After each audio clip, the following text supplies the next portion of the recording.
Hi, this is Alex from Groovy Entertainment. Today we got another record to play for you. Today's record is Star Trek Mirror of Fruitile for 1976. So let's get started.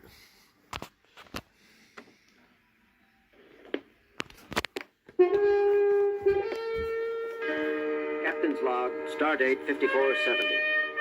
The Enterprise is on routine patrol on the outer fringes of Federation territory, facing the intergalactic Gulf. We are preparing to terminate the patrol. Nothing unusual has been encountered. Log concluded. Captain, What is it, Mr. Sulu? I'm picking up all kinds of powerful radiation at extreme detector range. What kind of radiations, Lieutenant? I don't know, sir. Some of it's identifiable, and the rest resembles nothing I've ever seen before in my readouts. Check them yourself. Lieutenant Sulu is quite correct, Captain.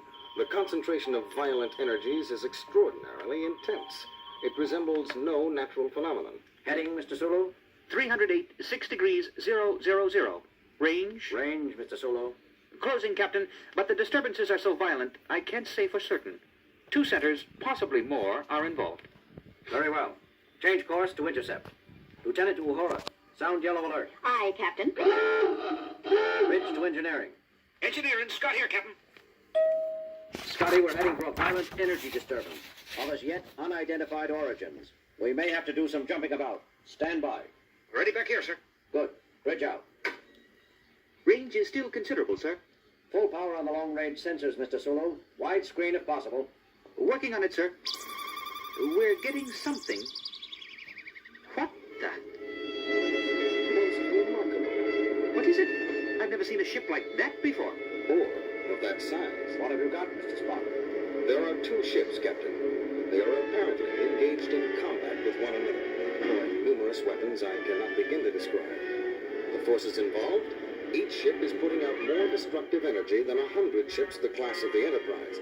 Yet both ships, while badly scarred, appeared to be intact. Each is at least 60 times our mass. Captain? Yes, Uhura. Sir, both ships are broadcasting on several frequencies. I can't decipher what they're saying. The universal translator doesn't recognize either language. The words are apparently directed at each other. Put it on the speakers, Lieutenant. Yes, sir.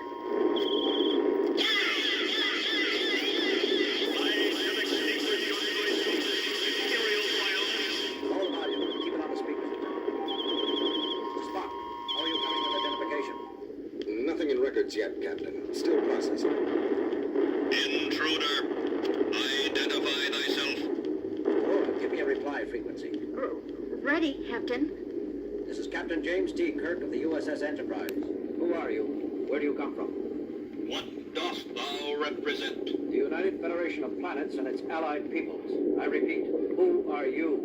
I am the Red Worm, 333rd Super Dreadnought of my class, built by the unified Dre peoples.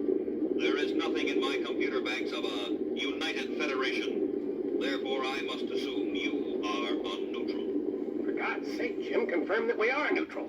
It has been assumed, Doctor. Didn't you hear? Yes, but I don't want that thing to forget it. It's the biggest warship I ever saw. Except for the one it's fighting, of course. One ship! One ship! Identify yourself immediately! Uhura, did we just do that? This is a different frequency, Captain. The call is coming from the other ship. This is James Kirk, commanding the USS Enterprise, United Federation of Planets. We are neutral. Impossible! I, renderer of the next empire, have declared that all who are not aligned with me are friends of the unmentionable Dre peoples! Sorry, but we really are neutral. We have nothing to do with either the Dre peoples, as you call them, or the next empire. Spock, put a gun on those 2 stellar civilizations. I've never heard of either of them. Working on it, Captain. You must listen to me, or you'll be... I call on you to surrender your... Signals have faded out, Captain. They appear to have forgotten us already. They're fully occupied trying to destroy each other. And I have information on both groups. What is it, Spock? Where are they? They are no longer anywhere, Captain. According to mythological records, both races have been extinct in our galaxy for over 150,000 years. And know thou that I shall fight for another 150,000 or 150 million until the last remaining vestige of the blasphemous knacks are eliminated from existence.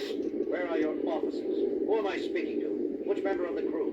Crew? Officers? We of the knacks carry on for our builders and masters! No less we of the Dre, infidel. What do you think of that, Mr. Spock? I think there can be no doubt, Captain, as there is nothing in the records to indicate that either race was immortal. We must surmise that the crews of both ships have been dead for at least 150 millennia, and the war has been carried on all this time by the computer minds of these two ships. Incredible! Well put, Doctor. Both ships have apparently survived on their own initiative, continuing to carry out the last orders of their living masters, repairing themselves, modifying their own structure, constantly developing new weapons and new defenses, each hunting for a crucial advantage over its opponent. Yet it seems they are evenly matched. Oh, very interesting, Mr. Spock, but at the moment I'm more concerned about their present course. They keep traveling in the direction they are now. They'll enter densely populated Federation space within a few days. They're likely to regard us as neutral. For now. They may not treat other Federation shipping, or Federation worlds, so politely. Uhura, give me dual broadcast frequency for both vessels. Ready, sir. Enterprise to combatants. Enterprise calling combatants. Listen, you two. You can reduce each other to Masons if you want. But can't you do it somewhere else? You're headed... A challenge! You would dispute my position? No, forget what I said. Spock, what are we going to do? These two are so involved with each other, they've lost the ability to trust anyone else. But we have to turn them somehow. Maybe if we could discover the reason behind the fighting, we could mediate for them, Jim. Did you hear the insults they threw at each other, Bones? After 150,000 years, Doctor, I doubt that either ship recalls what the war was originally fought over. That's usually the case with most wars which last more than a few months. Still, we have to do something. Jim, how about taking sides, joining up to help one ship defeat the other? Too risky, Bones. We know nothing of either the Dre peoples or the Nax Empire. I can't opt for one side blind. Besides, I doubt that the Enterprise would make one bit of difference for either side, considering the kind of energy weapons they're using. I doubt that our phasers and photon torpedoes could so much as irritate either vessel. And it could get the Enterprise blown clear to the Magellanic Clouds. Just the Enterprise, maybe. But suppose we convince them we can call on several thousand ships the size of the Enterprise. A thought, Doctor. Except that we cannot call on several thousand ships. We cannot even call immediately on 3 or 4. True, Spock. But they don't know that. It's worth a try, Bones. Uhura, sound red alert. To the red worm of the Dre peoples. Unless you change your course, you will soon be set upon by thousands of warships of the United Federation of Peoples and will be destroyed. And renderer of the Nax Empire, unless you break off and disengage from this sector, 10,000 cruisers of the UFP will appear to volatilize the last remnant of your empire.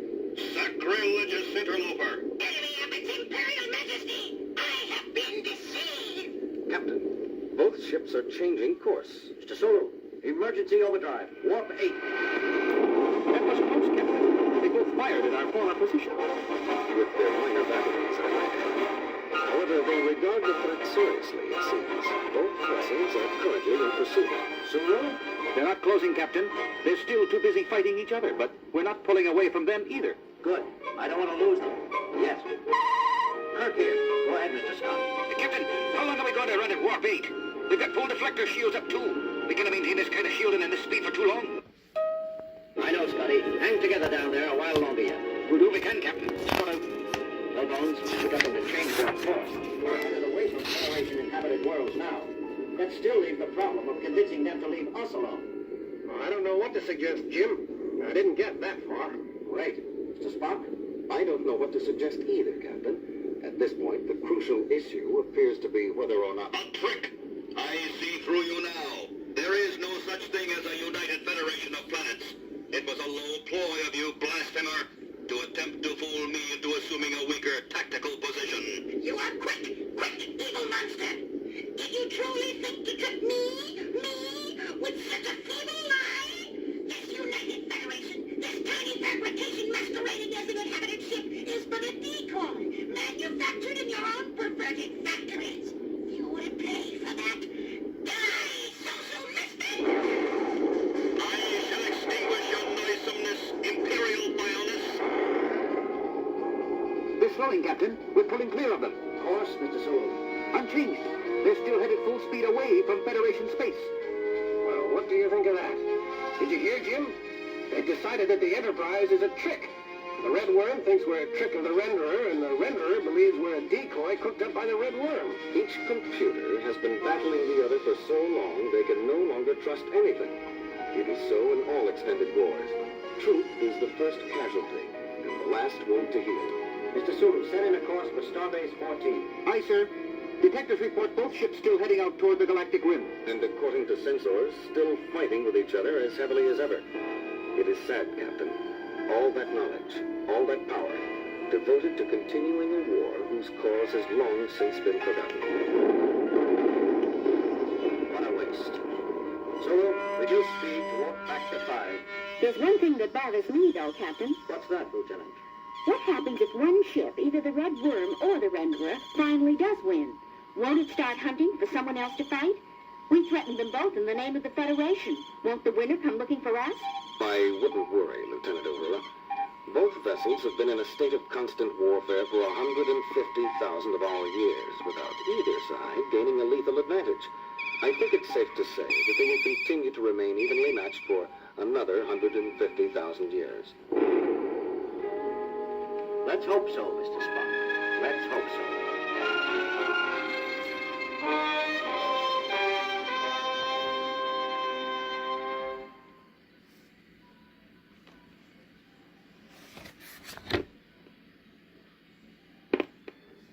So that was Star Trek Mirror of Fruitile from 1976. So please like, subscribe, share, and comment, and have a groovy day. We have another video coming out real soon.